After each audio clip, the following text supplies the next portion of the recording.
Hello, pleasurethon babies! I hope you're doing great today. So I've got an amazing, amazing mentor and life coach with me right now. She is raring to go. And we're going to do a really, really beautiful, just like almost like a casual conversation. And I want you guys to feel how natural this can be. And so her name is Rebecca. She lives in New York, and she's set off on this beautiful path of empowering other goddesses and other women to just live juicier lives and just be more in tune with themselves. And I have come across Rebecca a couple of months ago when I did a mentorship course, and we didn't really connect at that time, but after the mentorship, we actually connected a lot more, and it just felt so inspiring to be connected to her, and we just had these beautiful conversations. I just want to go straight into that because I feel that that's how Rebecca and me just feed off each other, and I think that there's some really inspirational stuff that's going to just like come out. Okay, Rebecca, welcome. Yes, thank you. Well, I love the topic of pleasure. It's so important for us to talk about.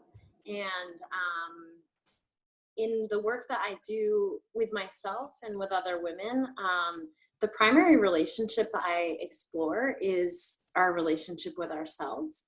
So the predicament that I found myself in, that many folks find themselves in at a certain point in my life, was that I was working completely externally. So I wanted different kinds of relationships. I wanted different kinds of money. I wanted to feel pleasure. I wanted to travel. I wanted to do all of this stuff. But at a certain point, I really discovered that everything external can only be held if it's within myself first. So I can't attract what I don't already feel and know inside. So for me, there's so much great power in first really honoring that truth and committing to rebuilding that relationship with self. And of course, we can't do that in an isolated way. So I can't, really go to a cabin and say, like, I'm done with the world. I'm never going to talk to people again.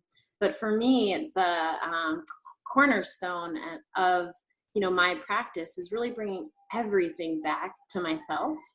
And, for me, it's like the most empowering, scary work that I've ever done, because it means that I'm really responsible, like I'm responsible for what I'm bringing in.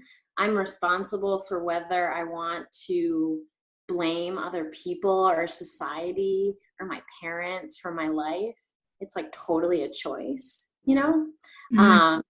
And for me, that sort of like root applies to every single area of my life. So it applies, which is like, as all so connected. It applies to money. It applies to intimacy. It applies to, sex.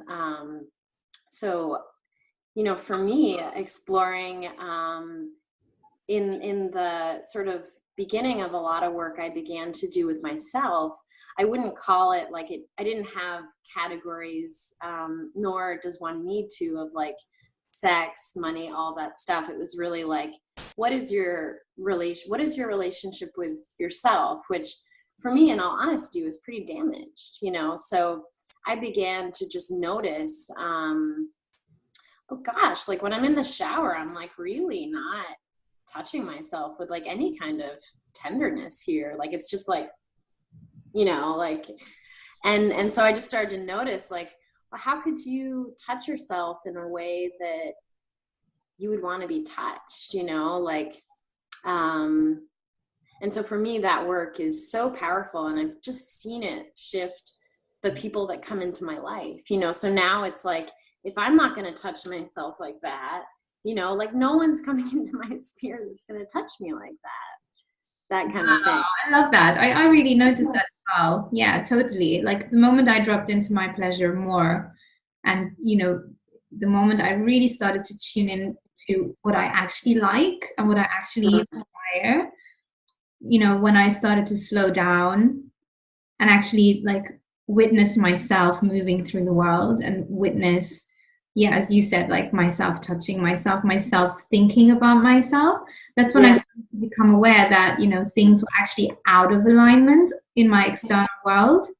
Mm-hmm. And, you know, and just like focusing more on, yeah, just like being in tune with that really deep aspect within ourselves where we actually really connect with our divine essence. Like when people think about divinity, that's really what I feel it is. It's like this presence, isn't it? It's just being present. That's all it is. Just being present with everything that is you. So whether it's your body or your thoughts or your emotions or, you know, your spirit or things happening around you, like this hologram we live in, like the moment you establish that presence and you just really like fine tune and you see all the modulations within the hologram, that's when you really feel that divine essence.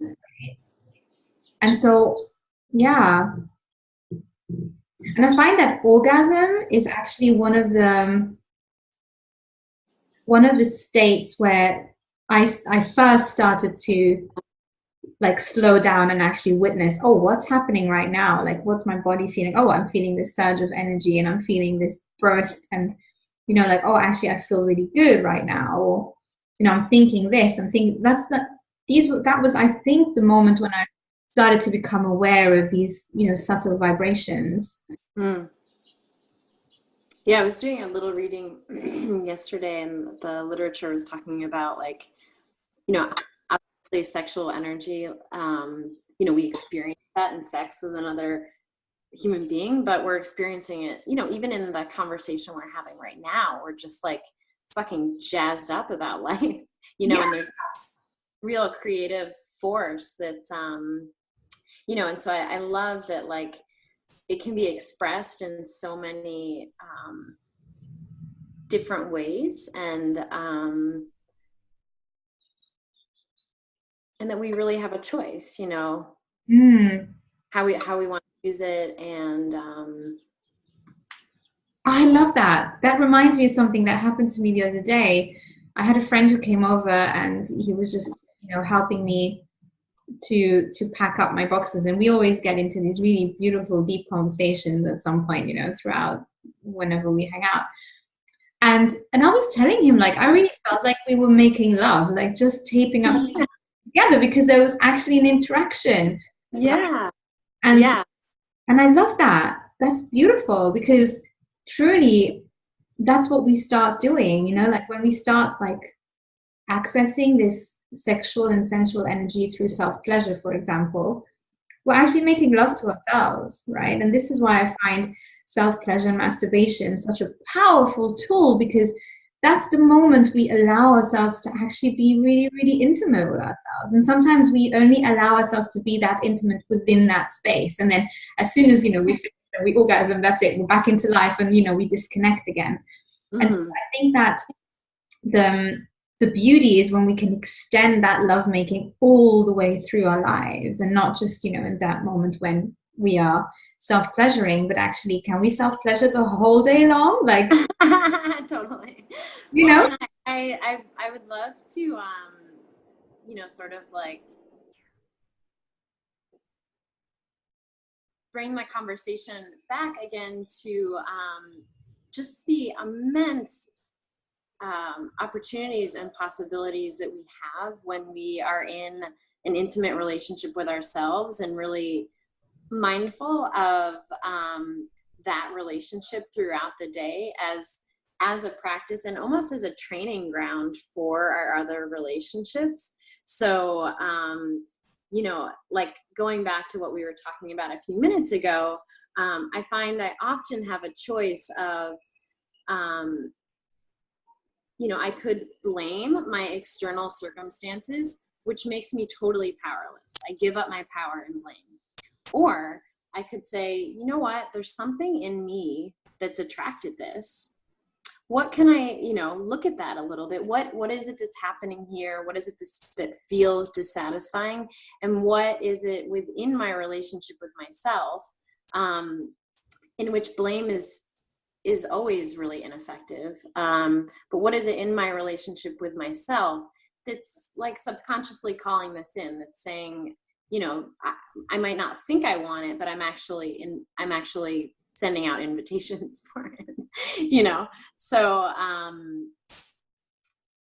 I just kind of wanted to like re-invite that into the conversation around pleasure and experiencing creative energy, and really calling in what we desire, what we want, and, you know, establishing a practice first of having, you know, a real element of like intimacy with ourselves. Mm-hmm. Yeah. You were going to touch on a topic just before we started to do this recording. Would you like to keep sharing? Like you were talking about, you know, the other day you were going on a date, and, you know, you were developed there. What happened to us? Well, you know, I sort of went through, I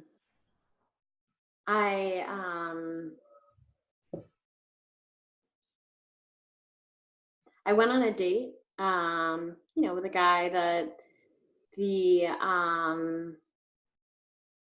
I had a lot of yes signals from our first date together. So I was like, okay, you know, and even that, like, for me, like really humbly and powerfully listening to that stuff is like super rich, you know, What's the yes that you were feeling? How did you feel it? I noticed there have been many points in my life where I've felt a no or seen flags and I've not listened. You know, and then I really got to the point where I was like, no more, mama. That's not happening anymore. You are going to listen, which is really comes back again to like having a relationship with yourself. You know, so I got the yes. He asked me for the second date if I wanted to go to the Grand Canyon. I was like, fuck yes, dude. So I observed what the feedback around me, as far as, you know, what does it mean to go on a second date with someone in a different state, yada, yada, yada. So I observed what was happening around me, and I came back to that part in myself that said, yes. So I went and,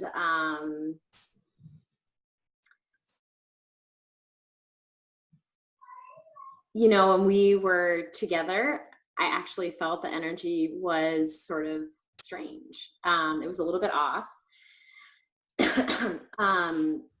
And I asked him,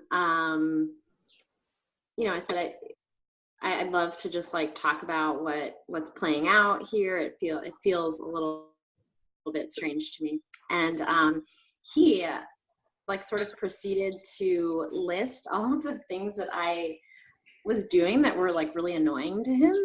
So he was like, you know, you woke up late, you walked really fast down the Grand Canyon, you know, all of this stuff. And I noticed myself, I knew something has shifted within myself, because I didn't feel really angry at him. And I also felt like, just in a really intuitive, wise part of myself, I knew that I don't want to be in partnership with a blamer. Like it's just not effective as like a, you know, or like somebody that's coming up with all of the things that I'm doing that are really annoying to them. So, you know, I really just like, I didn't point any fingers at him. I was in a different state, and I just said, you know, be well. Like, I really wish you well. And I left. And then I had some time afterwards to really like observe what was happening within myself, and the desire immediately to blame myself or to blame him for this thing playing out. And I just sort of watched that for a little bit. And then I really came to a place in myself where I realized that like blame is totally useless. It's just like, it like makes everyone powerless. Like if I blame you or him or my parents, I don't have any power. You know what I mean? Then I'm just like totally a victim. So I was like, well, that's not it. You know what I mean? And then I really moved into this space of like,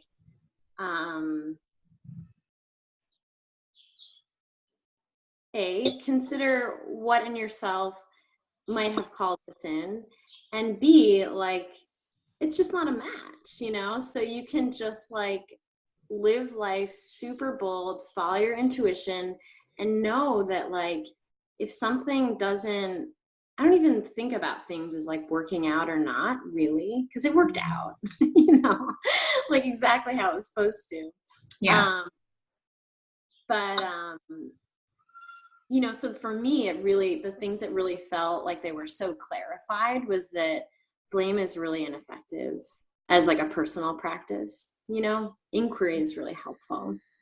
And then also just being able to like let something go, you know, and like appreciate that it played out in a certain way. And I got to see the Grand Canyon and it was great. And, you know, so for me, like, I guess I bring it up because all of the things I'm describing, like, again, come back to this like primary relationship with myself and how I use that to navigate, for instance, like what a lot of people were saying when I was talking about going to the Grand Canyon. Like, is this guy safe? Is that safe? Or do you know what's going to happen there? It's this and this and that. And then I was like, and for a minute I was sort of flustered. And then I was like, no, I'm good, you know?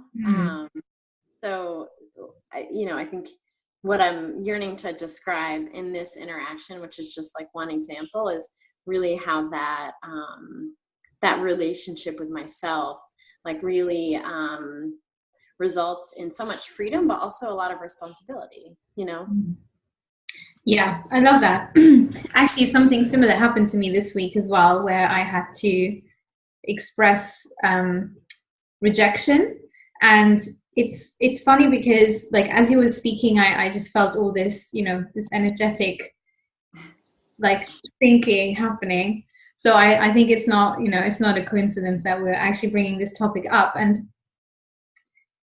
what I wanted to say before I actually dive into my story is that I feel that this full body yes is actually one of my main navigation tools, right? So I actually really tune into my body, and I will feel if it's an expansion or if it's a contraction. And I only started to get in tune with this after, you know, having really, you know, practiced self-pleasure on a deeper level and really engaging with self-pleasure in a more, you know, like awakened state within myself. And, you know, obviously practicing this, okay, pleasure, what does it mean throughout the day? How is my body actually a tool to access my inner self? You know, how is that the direct call line to spirit? You know, like it's the direct, it's the hotline. And you know, I have to say, like, I have literally found after, like even after I'll have a conversation with my mentor, there are some times when I'm wet, like I'm in a puddle. You know what I mean? So it's not necessarily this like traditional idea of like I'm at a fancy dinner with a dude. You know what I mean? It's like I'm just like I'm wet. I'm excited. I'm yes. So I totally resonate and share your experience of just like checking in with like, and I've even noticed there are times when I'll clench my vagina.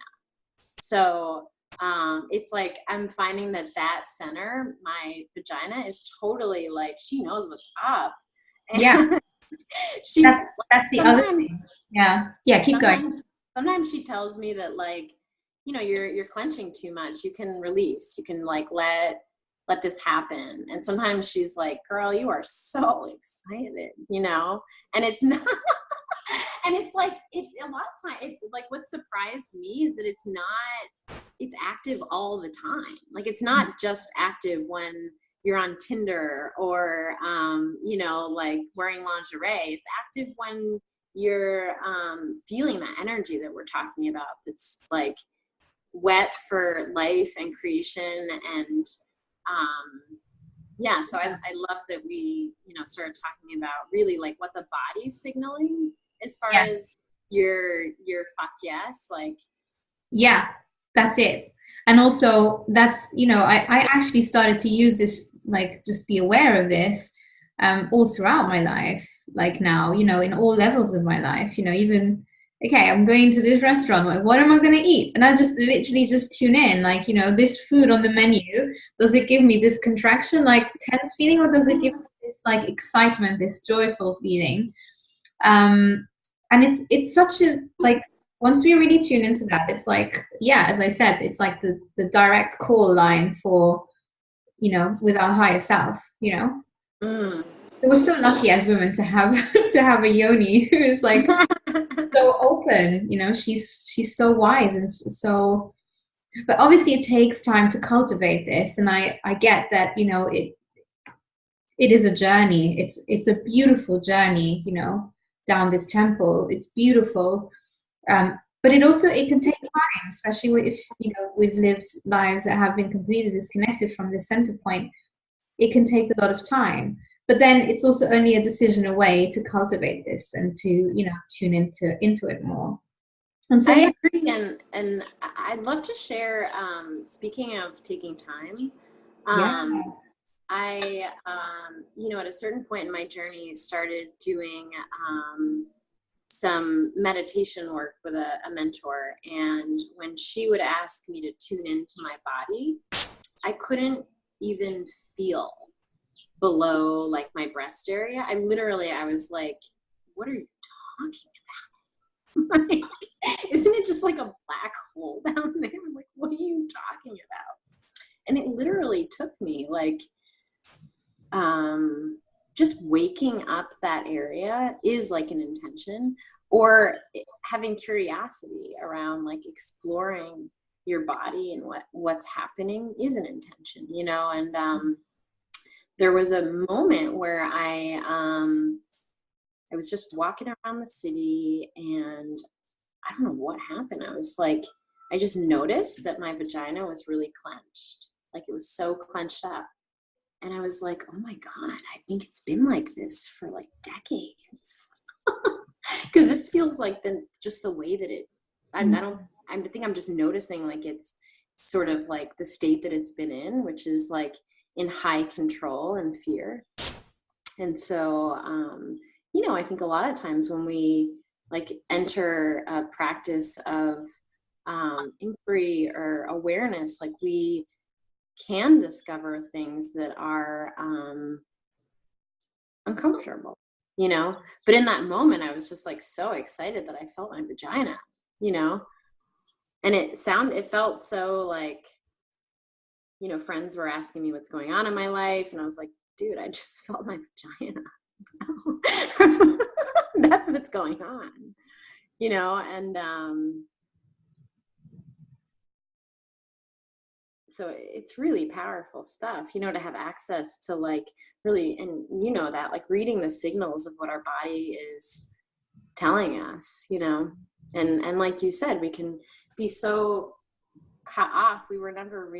Most people were never really trained to like read themselves, understand what's happening within themselves. Like so much has been framed as an external, like you want this, you do this, you go for that, you ask this teacher, but in a lot of this work, like we look to others for guidance, but like you're saying, our body and our mind and ourselves is like the primary teacher, really. Like, Yeah, absolutely. And this is again, this is why I find your work and what you stand for so beautiful and so inspiring, is that you really channel that wisdom back into yourself, like, into the power that we all have within.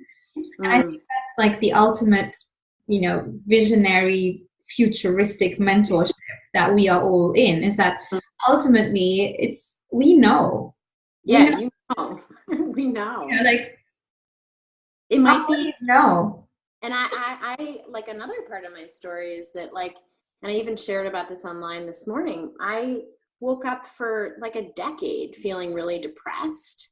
And I was just like, according to the information around me, the places to go would be like a psychologist, a psychiatrist, all that stuff. And I can't speak for that world. I never say like good, bad, anything like that. But for me, I just wasn't wet for where I was going during the day. So I had completely accepted like a numbness around life. And at least the things in like the general popular culture were like, you're chemically imbalanced. You know what I mean? It's not chemically imbalanced. Like I'm not wet for where I'm going. I don't want to go there during the day. You know what I mean? So that basic skill of just like being able to tune in to like, well, what's really happening here? Do I like where I'm going today at all? You know, do I kind of hate it? Is, you know, intensely powerful. And I've stripped away a lot of that like accumulation of, oh, you know, you're chemically imbalanced, or this is, you know, like all of the medical sort of, which again, I can't speak for as like good or bad or for anybody else. But for me, I've really noticed that those signals of like numbness, detachment, you know, are all really signals of like me not feeling alive in what I'm choosing to do during the day, and not even knowing that like that's a possibility, or that that's within my power to choose, you know? Yeah, absolutely. I can totally relate. I've been in moments in my life where this happened, and it's like slowly everything starts to feel numb. So it'll start with one area and then it sort of radiates out. And Yeah. what I want to come back to as well is, you know, what you said about it sort of just, you know, reminded me of boundaries and of trust, is that when we actually start to tune into our body and into this wisdom that we already have, we're actually strengthening something within. We're strengthening our trust, strengthening this boundary of, okay, this feels good, this doesn't feel good. Where do I need to be? And, you know, the more you pull yourself onto that level where, okay, I'm choosing something that feels good, something that will make me feel loved, something that will connect me back to my self-love, that's when we really start to build trust within ourselves. And that's when, you know, you start to tune in to what you actually need and not necessarily only what you want. Because there's a big difference between wanting and needing. And, you know, there's a fine line sometimes between those two. Because there are basic needs, like what we actually need to function, but not only need to function, but we actually need to sustain our energy and sustain our life force and our vitality. And then there's things that you want, you know, which, you know, are totally okay to want. But if you don't actually fulfill like that basic need of trust and self-love within yourself, it's almost like what you want will be external. You know, that's when you'll want stuff that, you know, you want a house or you want something more materialistic, but you don't actually know why you want it. As when you start fulfilling what you need first, what you want starts to resonate more with what you need as well. Yeah, I sort of lost my thought, but I was, you know, as we're talking, I was thinking about, you know, for me, there was a certain point where I felt like, well, is this selfish? Like, am I selfish to like really explore this relationship? And what I've experienced is like sort of a collapse between, or an understanding for myself that like learning to honor and listen to in the deepest way possible the human vessel that I've been given is the same thing as it is worshiping, you know, the universe. Essentially, like if I can respect myself and learn to listen to this one vessel or form that I've been given in this life,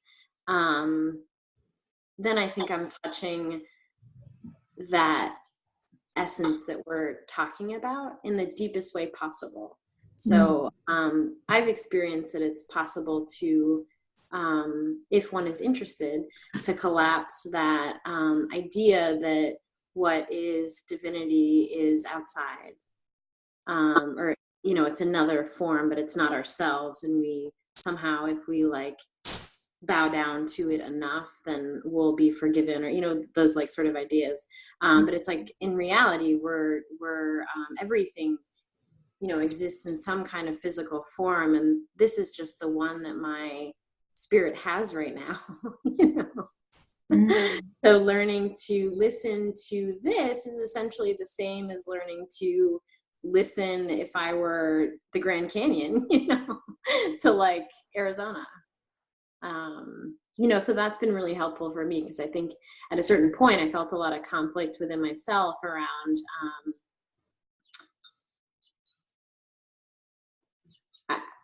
ideas of this practice that we're talking about and spirituality, and how they, for me at least, like what that means. Yeah, I think they are connected. I think sexuality and divine presence are completely connected. There is no separation. They're the same. And so creativity has a direct link to it, because to me divine also means to be in your creative force.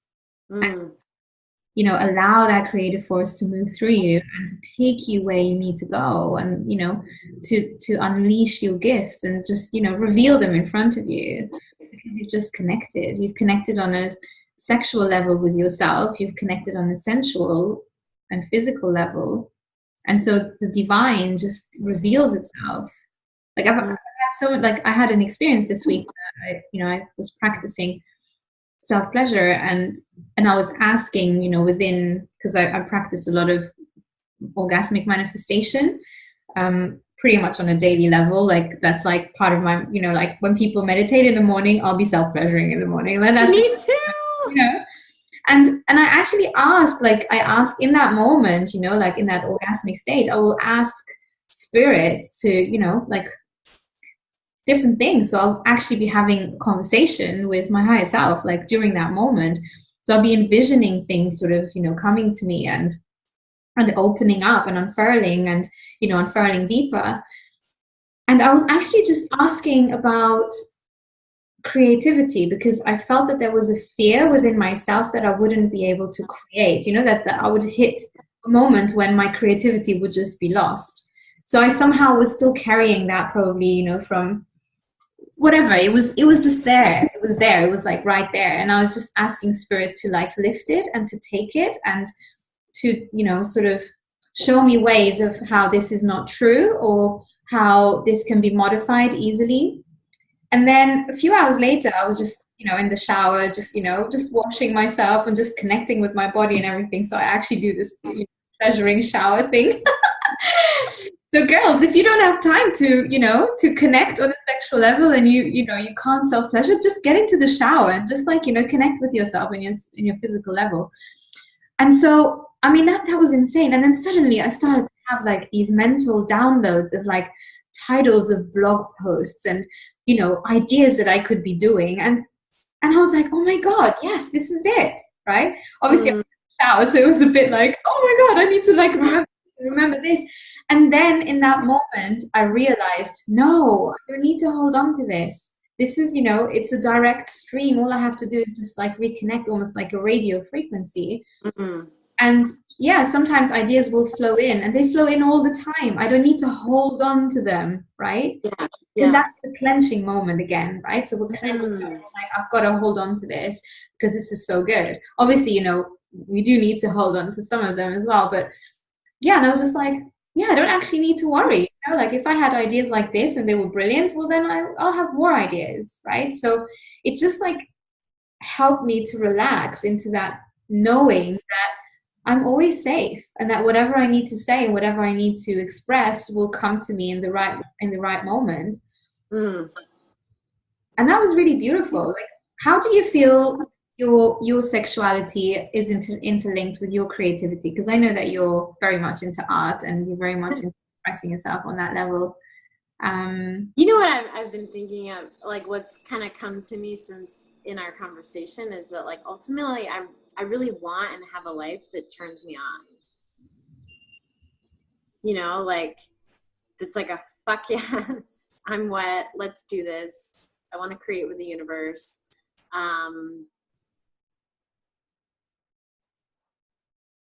Yeah, and so like you're saying, like really tuning in to like my vagina and what's going on down there. Super helpful. And I can be a puddle like with a friend or with a deer or with a lover, you know, it's like all over the place. And I also have a lot of self-intimacy practices. And, you know, it's like, it's great to have that relationship with yourself where you're able to see like where you're turned on and not judge it. Like sometimes you're just not turned on and you want to get out of there, you know, which is fine. Like leave. Not your fault, you know. And so Yeah, I did a video this week on this. I did a video on the use by dates of relationships, and I think, you know, I called it use by date of relationships because that's what I really wanted to talk about. But I think there's a lot of these moments in our lives. It's not just with relationships. You know, we have these moments with situations in life, with, you know, choices that we made, and, you know, we change our minds. And we're creative beings, so we're allowed, you know, like we're allowed to say yes to one thing one day, and actually when it doesn't feel in alignment anymore, we're allowed to, you know, walk back out of there and, you know, move on to something else. And so, you know, just allowing oneself to do that, I think, is so powerful, because it just brings you back into the present moment. And that's all we should be doing, really, is just connect and see, okay, is this a full body yes, or is it a maybe? I'm not sure. And actually this is something that I've discovered like a few years ago when I was talking to a friend about tantra. And, you know, they have this thing that if it's not a full body yes, and if it's just like a maybe, or, you know, like 40-50%, well, then it's a no. yes, because in that moment it's not a yes, you know. It's yes. like when you're pregnant, it's either you are pregnant or you're not, you know, there is no maybe. And then I think we can experience, or like many can experience that like negotiation process in the mind, which is really just not trusting your body of like, well, I don't know, like if I say no, what would happen, and yada yada yada, yada. And it's just like, you're right, it's just like it's not a yes, you know.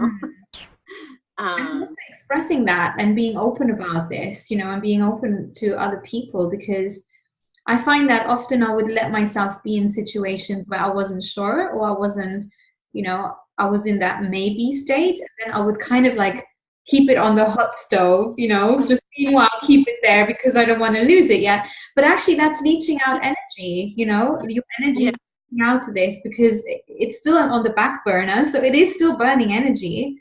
So, you know, or decide. you're gonna like eventually be eating maybe macaroni and cheese, which no one wants to eat, you know? Yeah, exactly. And so just, you know, deciding to then go, actually, no, this is not a priority right now, and expressing that to that person, you know, who, if there's people involved, or even just to myself, you know, to just go, actually, no, I don't want this right now. It's not a full body yes, so it's a no for now, right? And that just gives me so much clarity, you know. And that's where I kind of want to come back to the beginning of our conversation where you were talking about responsibility. I think this is actually our responsibility. That's when we take our power back, is when we say yes to the things we want to say yes to, and those things that are sort of a maybe and not sure, or kind of semi-cold, semi-hot, it's like, no, not for now, you know, like let's just put it on the side completely so we can actually redirect our focus. Yeah. Yeah, and I would say is like sort of like, I'm not sure if we're wrapping up, but somewhat of a final thought is that you're completely allowed to be turned on by life, you know, in every aspect. Like totally allowed. And the process of moving into that is also allowed to be messy. because you're just learning to read this thing, you know, and so it might not feel like it goes from, you know, wherever you're at now to like fuck yes all the time. But you know, if you're like tuning that instrument, like you're headed there, you know. And I think that for me, like one big thing to communicate is that like it's within your it's within all of our possibilities, and we're totally allowed to be really turned on, you know. Yeah, full body orgasm all the way, baby. By like who we're talking to, what we're eating, where we're going, the sheets we're using,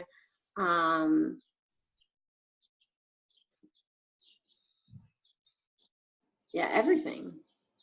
And you can start anywhere. Yeah. Like wherever you are is the perfect place to check in with your vagina, see how she's doing, and just ask yourself like what the next, doesn't have to be like I have to figure everything out right now. It can be like, well, how do I feel about this next thing that I'm doing today? You know, is it a fuck yes? And if it's not, like, am I allowed to just say, sorry, can't come? You know, how would that feel? Yeah.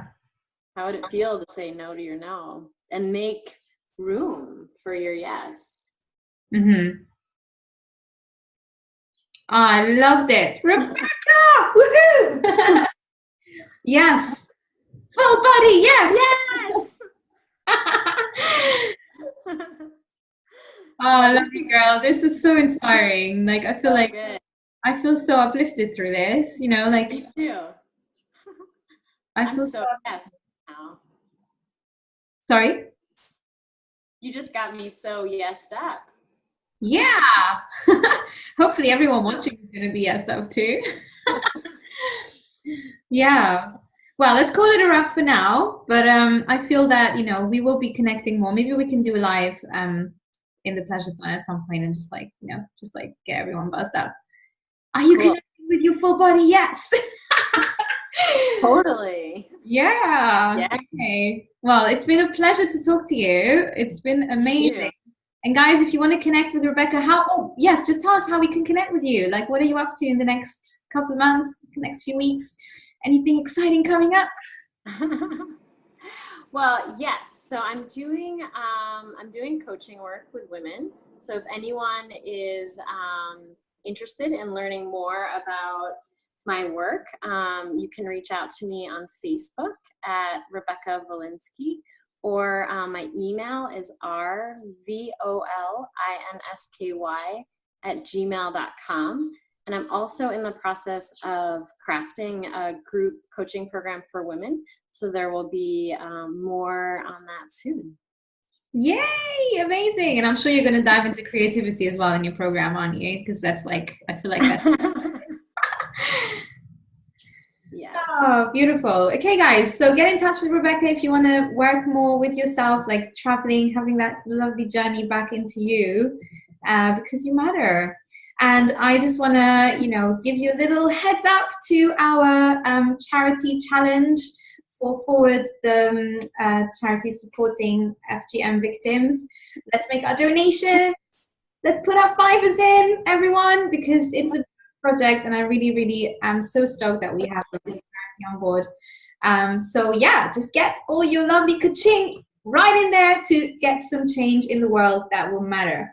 Okay, guys, lots of love to you. Thank you so much for tuning in, and look forward to our next one. Bye. Bye, Rebecca. Thank you so much. Hold on for 1 minute before you, like, just turn the record off, if you don't mind. Yeah.